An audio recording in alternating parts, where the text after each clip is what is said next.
pasukan bala putra dewa menggempur Medang dari sebuah bukit batu di selatan. Sebagai anak laki-laki Samaragrawira, ia merasa berhak atas tahta Medang daripada sang menantu Rakai Pikatan. Akibat serangan itu, Rakai Pikatan mengungsi ke Mamranti dan perlawanan dilanjutkan oleh anaknya, Dyah Lokapala. Lokapala secara heroik berhasil mengalahkan bala putra dewa dan membuatnya lari ke Sumatera dan mendirikan Sriwijaya.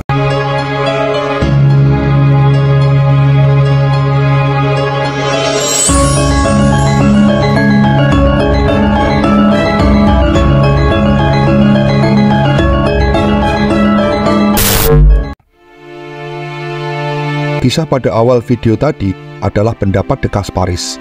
Kasparis menyebutkan bahwa Samaragrawira identik dengan Samaratungga, sehingga secara otomatis bala putra dewa adalah saudara dari Pramodawardhani.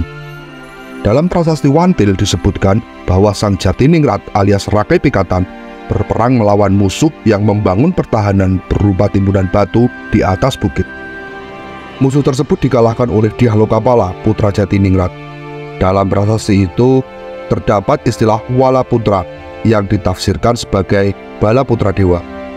Akibatnya muncul teori bahwa telah terjadi perang saudara memperebutkan tahta sepeninggal Samaratungga yang berakhir dengan kekalahan bala putra dewa. Namun arkeolog Slamet Mulyana menolak anggapan bahwa Samaragrawira identik dengan Samaratungga karena menurut prasasti Kayunggungan, Samaratungga hanya memiliki seorang anak bernama Pramodawardhani. Menurutnya, Samaragrawira lebih tepat disebut sebagai ayah dari Samaratungga. Dengan demikian, bala putra dewa merupakan paman dari Pramodawardhani. Menurut sejarawan Bukhari, di Bukit Ratu Baka tidak dijumpai prasasti atas nama bala putra dewa, melainkan atas nama Rakai Walaing Pukumbayoni. Mungkin tokoh ini yang memberontak terhadap pemerintahan Rakai Pikatan, karena ia juga mengaku sebagai keturunan asli pendiri kerajaan, yaitu Sanjaya. Sementara itu, istilah Wala Putra dalam prasasti Wantil bermakna putra bungsu.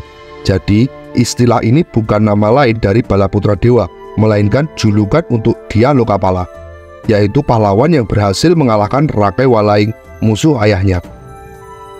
Dengan demikian, teori populer bahwa telah terjadi perang saudara antara Rakai Pikatan melawan iparnya, yaitu bala putra dewa, mungkin keliru.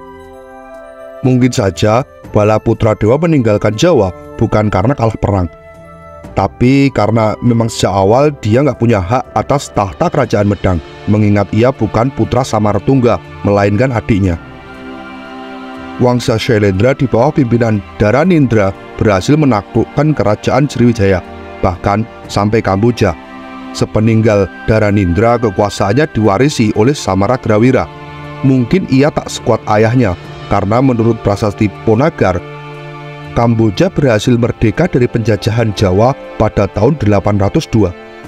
Atas dasar tersebut, sepeninggal Samaragrawira mungkin kekuatan Wangsa Shailendra dibagi menjadi dua, dengan tujuan agar pengawasannya lebih mudah.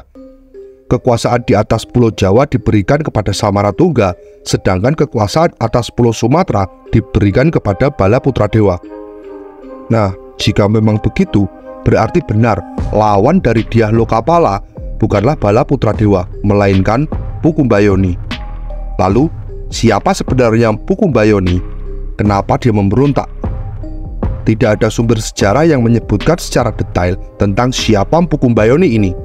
Beberapa sumber sejarah hanya menyebutkan bahwa Pukumbayoni merupakan penguasa daerah Walaing. Makanya Pukumbayoni dikenal dengan Rakai Walaing. Berdasarkan beberapa sumber sejarah pula bahwa Pukumbayoni mengaku sebagai keturunan dinasti Sanjaya. Dengan demikian, Pukumbayoni berhasrat besar untuk merebut wilayah Medang dari tangan Rakai Pikatan Mumanup melalui jalur makar, karena kemungkinan ia merasa lebih pantas untuk memerintah Medang daripada Rakai Pikatan yang sudah beristrikan Pramodawardhani dari Wangsa Shailendra. Selama melakukan makar, Pukumbayoni membangun pertahanan di Bukit Ratu Baka. Pernyataan ini berdasarkan prasasti-prasasti yang ditemukan di Bukit Ratu Baka yang menyebut nama Pukumbayoni. Akan tetapi, makar yang dilakukan Pukumbayoni mengalami kegagalan dan berhasil ditumpas oleh Rakai Kayuwangi Dyah Lokapala. Sesudah makar Pukumbayoni berhasil ditumpas, Pumanuku menobatkan Dyah Lokapala sebagai Raja Medang di Mamranti pada tahun 855. Sementara Pumanuku yang mengundurkan diri dari jabatannya sebagai raja menjalani hidup sebagai Brahmana bergelar Sang Jatiningrat. Pemerintahan masa klasik memang nggak pernah lepas dari intrik politik penyatuan dua kekuasaan, pemindahan ibu kota kerajaan, hingga politik berebut kekuasaan. Sejarah Nusantara yang panjang telah meninggalkan kepada kita lembaran-lembaran pelajaran yang bisa membantu kita memahami asal-usul kita bangsa Indonesia, membantu kita memahami akar masalah bangsa, dan membantu kita belajar dari masa lalu untuk Indonesia yang lebih baik ke depannya. Sejarah masa klasik adalah motivasi, inspirasi, dan sumber kekuatan untuk menjadi bangsa yang lebih maju, membangun Indonesia yang lebih sejahtera untuk menghadapi berbagai tantangan di masa depan. Jadi, mari kita jaga bersama kisah masa lalu bangsa Indonesia dengan baik dan buruknya, agar tetap sampai kepada anak cucu kita dan mereka bisa belajar darinya.